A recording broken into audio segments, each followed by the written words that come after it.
All right, we need somebody that knows how to speak to other countries, and we need somebody that knows how to speak to our enemies. And you don't think President Obama can?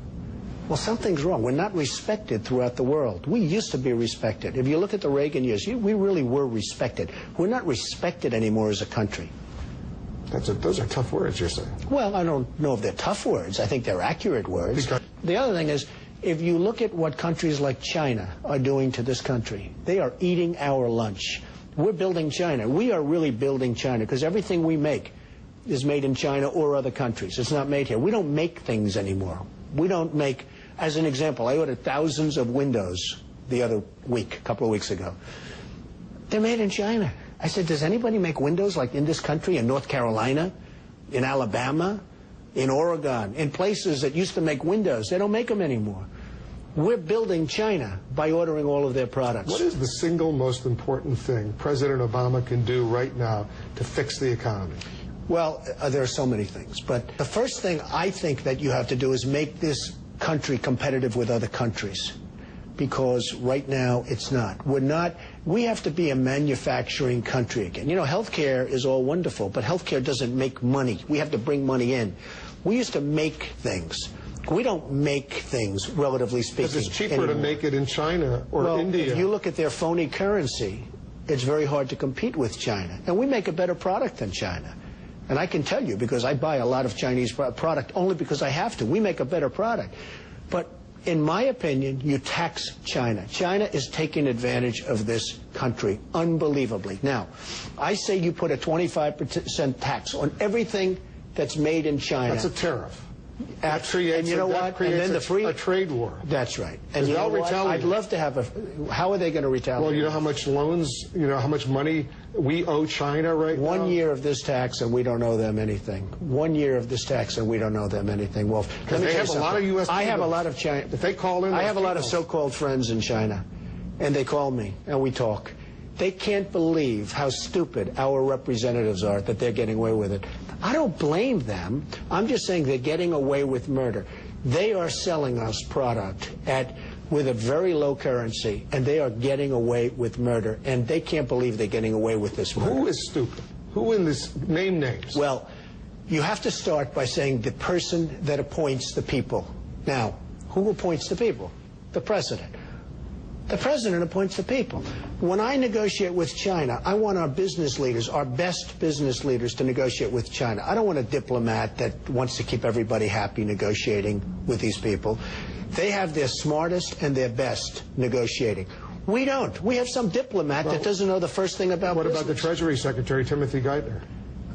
I think he's torn. I think he's torn between politics and business. I think he knows what to do, but I think he's afraid to do it.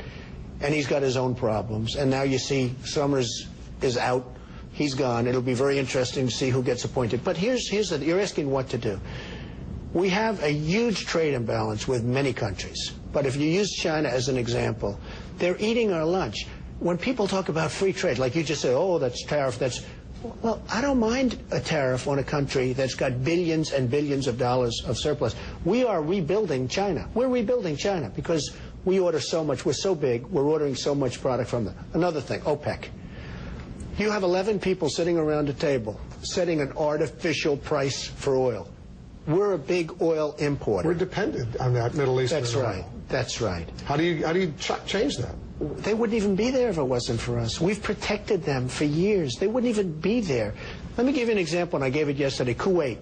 Kuwait got taken over by Iraq. So they get taken over by Iraq. The sheiks moved to London and New York in the best suites you could imagine. And I was in those suites. They wouldn't take a suite. They'd take like 4 floors.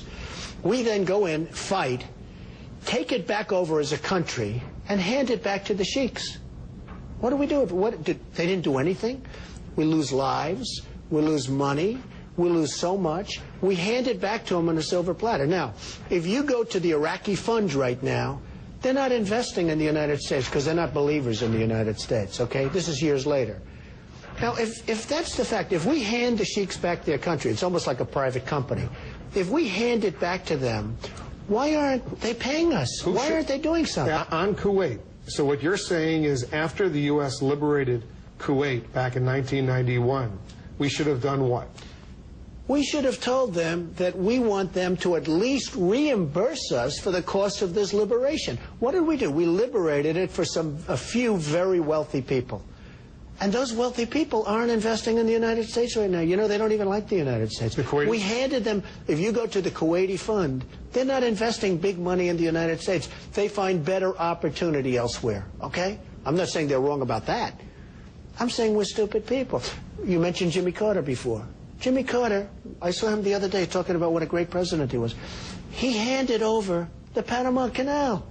Now I'm building a building in Panama. Panama's amazing. It's thriving. You know why? The canal's doing so well. And they're now expanding the Panama Canal. So Panama's doing great. We gave it to Panama. We didn't say, here, take us, pay us $100 billion over a 10-year period or a 50-year period. Who are these people that are making these decisions? So we have very bad decision makers in this country. And this country didn't get great by having decisions like that made. These jobs that have been lost, the millions of jobs over the past few years, are they permanently lost, you think? I think they're, well, until we get smart with how we handle OPEC, how we handle China, how we handle, to a lesser extent, India. I mean, you have some of these credit card companies, you call, you get India. They have people sitting in India working out your credit card situation in the United States. Why?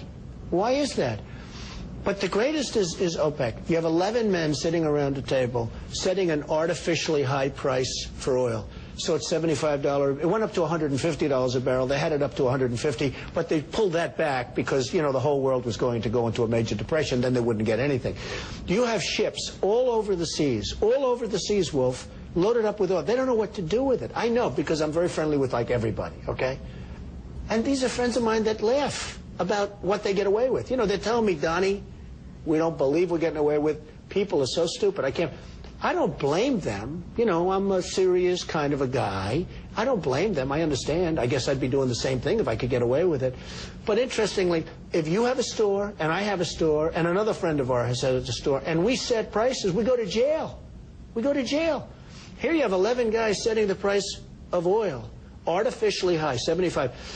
And I have a very, very smart person that once told me recently, if we pay more than $50 a barrel for oil, the country can never make it economically. And I believe that, by the way. So if somebody... It's the blood. Well, it's the blood of the country.